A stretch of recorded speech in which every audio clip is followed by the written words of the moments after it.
is actually the amount of energy required to remove an electron from the outermost shell of an isolated gaseous atom. यदि हम एक isolated gaseous atom की बात करें, isolated means the atom should not be chemically combined. Gaseous मतलब वो अपनी energy physical states जो सॉलिड लिक्विड गैस की हम बात करते हैं उसमें गैस फेज में हो, मतलब हाईएस्ट एनर्जी की स्टेट में हो. ऐसी सिचुएशन में जब आप एटम को एनर्जी प्रोवाइड करते हैं तो that energy is purely used by the electron to overcome the nuclear attraction. जब आप आइसोलेटेड गैसियस एटम को एनर्जी प्रोवाइड करते हैं तो प्योरली उस एनर्जी का यूज इलेक्ट्रॉन करेगा to overcome the nuclear attraction and it will come out of the atom.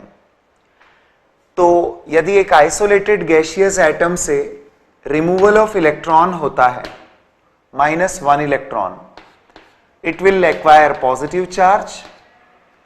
Neutral atom से इलेक्ट्रॉन निकलने पर जो कैटायन फॉर्मेशन होगा, इस प्रोसेस के लिए जो अमाउंट ऑफ एनर्जी रिक्वायर्ड होती है that is called as ionization energy. I have mentioned it ionization energy 1 क्योंकि the atoms with different number of valence electrons have different property to lose a definite number of electrons. Alkali metals की बात करें तो they have only 1 electron in their valence shell, so they lose 1 electron and acquire the stable state.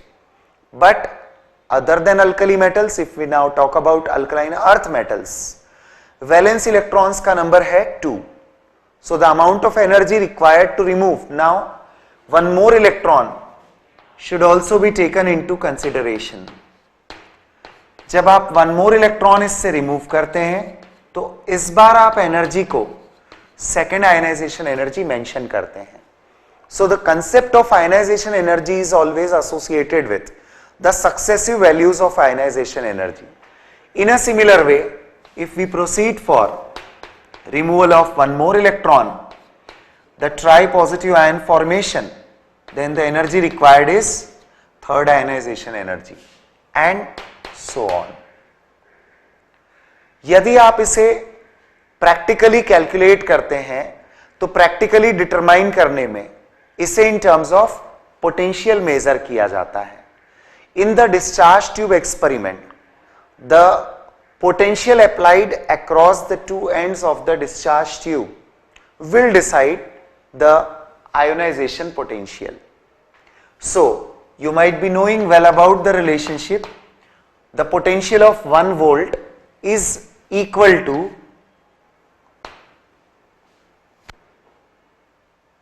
1 electron volt energy, that is also equal to 1.6 into 10 to the power -19 joules.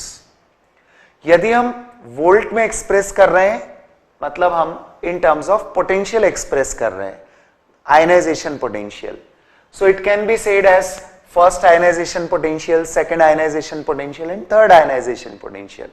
If we are expressing it in joules, that means we are expressing it in terms of energy and then we can call it first value, second value, third value and so on. Now the main point is, जब successive ionization energies की बात होती है तो एक concept fixed है, element का nature जो भी हो, successive values of ionization energies are always higher for all elements. IE1 value will be less than IE2, will be less than IE3 and so on. ऐसा इसलिए होता है कि जब आप इन terms of effective nuclear charge देखते हैं, neutral atom contains equal number of electrons and protons. After the loss of an electron, the effective nuclear charge, जो मैंने अभी प्रीवियस पार्ट में आपको बताया है एटॉमिक साइज को लेकर जब बात हो रही थी, इफेक्टिव न्यूक्लियर चार्ज मतलब न्यूक्लियस का वह चार्ज जो आउटर मोस्ट इलेक्ट्रॉन को अट्रैक्ट करने के लिए इफेक्टिव है. With the loss of electron that Z effective or the effective nuclear charge increases. It means now the remaining electrons will be in a stronger attraction with the nucleus. जब nucleus से stronger attraction develop हो जाएगा बचे हुए electron का, तो naturally next electron का removal और ज्यादा एनर्जी देने के बाद ही पॉसिबल होगा. So in that way the successive values always increase. Element चाहे जो भी आप ले रहे हो, successive values will always increase. But we have interesting fact. Successive values किसी भी एलिमेंट के लिए बढ़ती तो है, लेकिन एक जो इंक्रीज का मैग्नीट्यूड होता है ये कॉन्फ़िगरेशन से रिलेटेड होता है. इंक्रीज का मैग्नीट्यूड मतलब क्या? बात की जाए सपोज किसी अल्कली मेटल की, let us take sodium.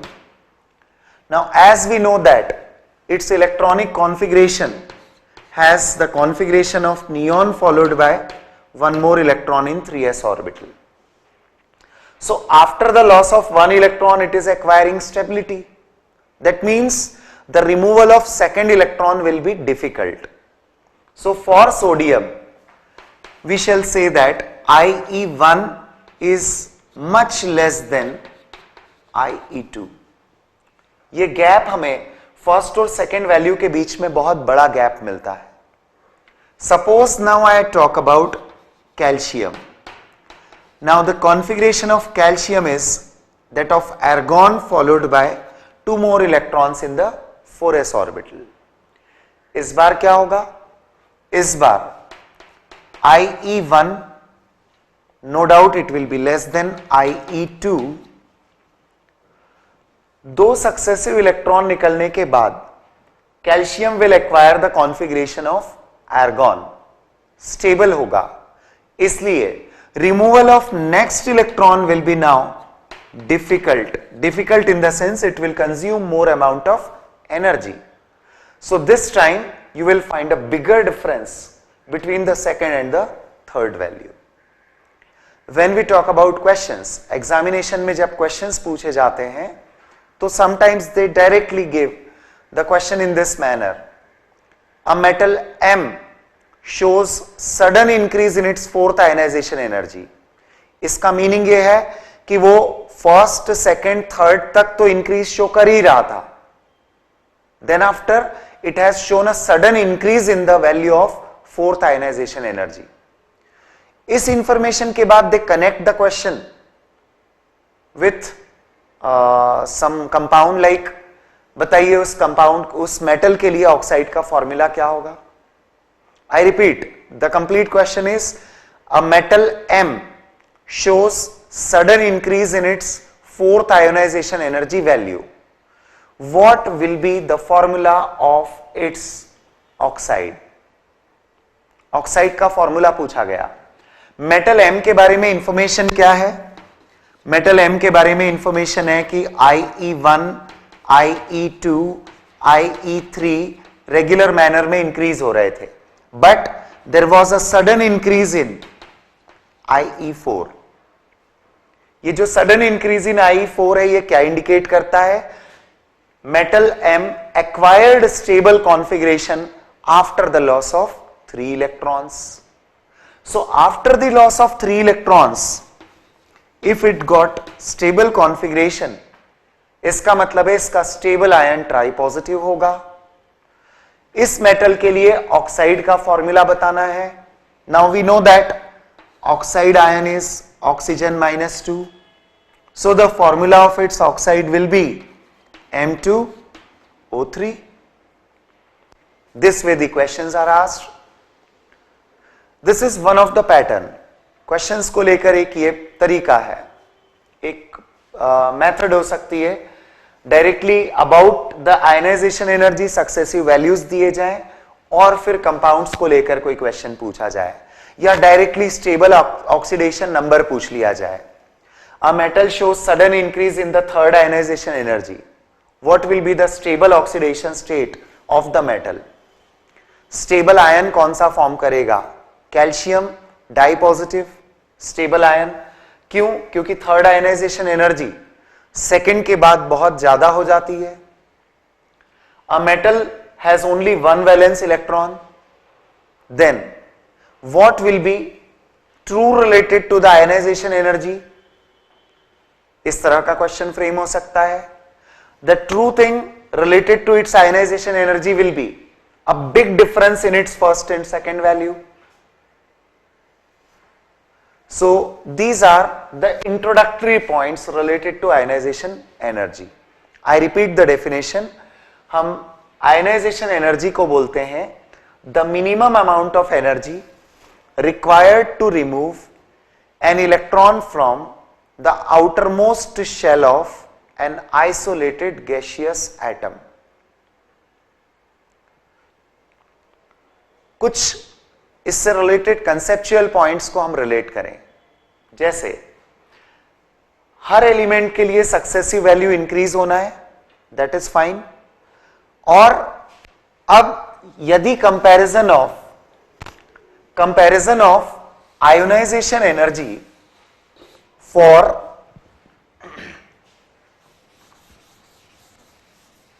comparison of ionization energy for different elements हो रहा है और सपोज वो आइसो इलेक्ट्रॉनिक स्पीशीज है।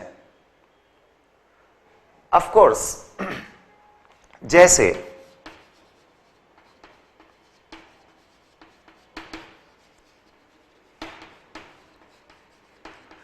आप इलेक्ट्रॉन रिमूव करना चाहते हैं from the isoelectronic species, neon Na+, Mg2+, these are the isoelectronic species.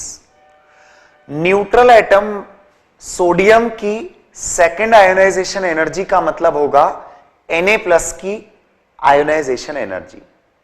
I repeat, neutral sodium की सेकेंड आयोनाइजेशन एनर्जी का मतलब है Na+ की फर्स्ट आयोनाइजेशन एनर्जी।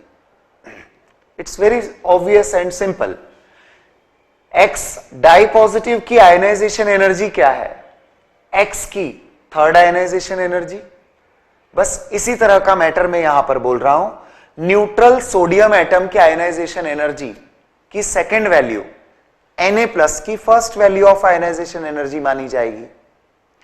अब मैं फर्स्ट और सेकेंड का मैटर न लेकर बात कर रहा हूं, इनसे हमें इलेक्ट्रॉन निकालना है। From the neutral neon atom, from positive sodium and from di-positive magnesium. They are isoelectronic, सभी में इलेक्ट्रॉन का नंबर सेम है, लेकिन amount of energy required for each of them will be different. It won't be same. Obviously because they have same number of electrons but not same number of protons. और they do not have the same nuclear charge. इनका nuclear charge same नहीं है। So neon has 10 electrons with 10 protons. Na+ has 10 electrons but with 11 protons. Mg2+ has 10 electrons with 12 protons. इसलिए obviously more number of protons will attract the same number of electrons up to a greater extent. इसलिए हम लिखेंगे for isoelectronic species more is the nuclear charge, more is the nuclear charge, more is the ionization energy. ये isoelectronic species पर apply होगा। One more thing, जब आप isoelectronic species compare कर रहे हैं तो you need not see their position in periodic table. कोई कहीं भी हो, उससे फर्क नहीं पड़ेगा। जब आइसोइलेक्ट्रॉनिक स्पीशीज है मतलब उनमें इलेक्ट्रॉन्स का नंबर सेम है, फिर सारा गवर्निंग पार्ट न्यूक्लियर चार्ज बन जाता है ऐसी स्पीशीज के लिए। तो न्यूक्लियर चार्ज ज्यादा होने पर इलेक्ट्रॉन निकालना मुश्किल होगा, it will need more amount of energy. Now comes the comparison of elements. यदि बात की जाए पीरियोडिक टेबल में वेरिएशन ऑफ आयनाइजेशन एनर्जी को लेकर, तो we should know about the factors that govern ionization energy. Factors governing ionization energy involve first atomic size. हम individual factor के पहले इफेक्ट्स देखते हैं, देन हम बात करेंगे कि इनका क्यूमुलेटिव इफेक्ट क्या होता है. राइट, तो एटॉमिक साइज की बात करें. साइज ऑफ एटम स्मॉल, इसका मतलब आउटर मोस्ट इलेक्ट्रॉन और न्यूक्लियस के बीच में डिस्टेंस कम, अट्रैक्शन ज्यादा, removal of electron is difficult. Means smaller is the atomic size, more is the ionization energy. The second factor that works is about effective nuclear charge. Effective nuclear charge. Repeatedly हमने effective nuclear charge को define किया है. Nuclear charge जो outermost electron पर effective होगा. Obviously effective nuclear charge ज्यादा होने पर आउटर मोस्ट इलेक्ट्रॉन का अट्रैक्शन ज्यादा होगा and the removal will be difficult. So more is the effective nuclear charge, more is the ionization energy. There is one more property called as shielding effect. Shielding effect is also called as screening effect. Outermost electron और nucleus के बीच में जो electrons of the inner shells होते हैं, ये एक तरह का ऑब्स्ट्रक्शन क्रिएट करते हैं न्यूक्लियस और बाहर वाले इलेक्ट्रॉन के बीच में. उनके इस इंफ्लुएंस को ही शील्डिंग इंफ्लुएंस, शील्डिंग इफेक्ट कहा जाता है. नेचुरली अंदर वाले इलेक्ट्रॉन्स ज्यादा शील्डिंग प्रोड्यूस करेंगे तो न्यूक्लियस और आउटरमोस्ट इलेक्ट्रॉन के बीच का अट्रैक्शन डिक्रीज होगा. Ionization energy will be less. So more is the shielding effect, less will be the ionization energy. Electron removal easy हो जाएगा यदि अंदर वाले इलेक्ट्रॉन इस तरह का ऑब्स्ट्रक्शन ज्यादा क्रिएट करते हैं तो. There is one more factor that is electronic configuration. Electronic configuration. There are some of the configurations जब एटम उस तरह के पैटर्न पर होता है, कॉन्फ़िगरेशन के पैटर्न पर, जैसे exactly half field P subshell का या फुलफिल्ड ऑर्बिटल्स का होना, ये कुछ स्टेबल स्टेट्स होती हैं. कॉन्फ़िगरेशन की कुछ स्टेबल स्टेट्स हैं, एग्जैक्टली हाफ फील्ड सबशेल और अ फुलफिल्ड सबशेल. ऐसी कंडीशंस में इलेक्ट्रॉन का रिमूवल स्टेबल कॉन्फ़िगरेशन की वजह से डिफिकल्ट हो जाता है. It means more is the stability of electronic configuration, more will be the ionization energy. Configuration ज्यादा स्टेबल है तो इलेक्ट्रॉन का रिमूवल डिफिकल्ट होगा. These are the 4 governing factors जो अभी हमने अलग अलग लेवल पर देखे, बट इनका होता है क्यूमुलेटिव इफेक्ट. जैसे जब हम पीरियोडिक टेबल में कंपैरिजन करेंगे तो ये फैक्टर्स क्यूमुलेटिव इफेक्ट शो करते हैं. फॉर द क्यूमुलेटिव इफेक्ट आप इनके कुछ रिलेशनशिप्स को भी ध्यान में रखिए. जैसे हमने लास्ट पार्ट में भी बताया है, Z effective Z minus sigma से हमने रिप्रेजेंट किया है. Do not forget this point. Effective nuclear charge is nuclear charge minus shielding constant. इससे मिलता है हमें. अब पीरियोडिक टेबल में हम कंपैरिजन करना चाहते हैं. कंपैरिजन मतलब on moving top to bottom in a group. Let us see what happens.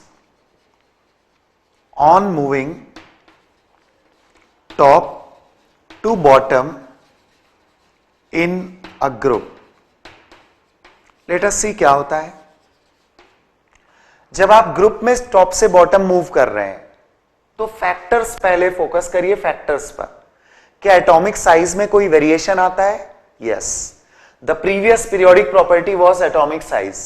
इसमें हमने बात की है कि डाउन द ग्रुप मूव करते हैं तो साइज इंक्रीज होता है, साइज तो इंक्रीज होगा, फाइन। इफेक्टिव न्यूक्लियर चार्ज, जब आप डाउन द ग्रुप आते हैं तो Z बढ़ता है एंड सिग्मा भी बढ़ता है, इसलिए there is no significant change in Z effective. Total charge बढ़ता है, इनर शेल के इलेक्ट्रॉन्स का ऑब्स्ट्रक्शन भी बढ़ता है, इसलिए Z इफेक्टिव पर इन अ ग्रुप कोई खास चेंज ऑब्जर्व नहीं होता। तो कौन कौन सी प्रॉपर्टी, एटॉमिक साइज में फर्क आता है, Z effective does not change appreciably, shielding effect is increasing, as we say that shells बढ़ रहे हैं तो अंदर वाले इलेक्ट्रॉन्स की शील्डिंग भी बढ़ेगी, this is increasing, outermost shell एक जैसा होता है, सिमिलर इन कॉन्फ़िगरेशन होता है। जैसे मैं बात करता हूं यदि 14th ग्रुप एलिमेंट्स की, so they all have NS2 NP2 type of configuration, 4 electrons in valence shell के साथ। So configurationally they do not show any kind of difference, outermost shell में सिमिलैरिटी है। प्रॉपर्टीज कौन सी वेरी कर रही है, atomic size and shielding effect. अब जरा फैक्टर्स को रिलेट करिए, जब साइज बढ़ता है और शील्डिंग इफेक्ट बढ़ता है तो आयनाइजेशन एनर्जी कम होती है, साइज बढ़ने और शील्डिंग इफेक्ट के बढ़ने से आयनाइजेशन एनर्जी कम होती है। So the conclusion has come, on moving top to bottom in a group the ionization energy decreases। जब आप पीरियोडिक टेबल जैसा टॉपिक पढ़ते हैं तो जो भी फैक्ट्स हैं उनकी रीजनिंग पूरी क्लियर होनी चाहिए। जैसे ये प्रॉपर्टी वेरी कर रही है, डिक्रीज हो रही है, why ionization energy decreases on moving down the group. आपके पास आंसर ऑलरेडी है, because on moving down the group the atomic size increases and the shielding effect of the inner electrons also increases।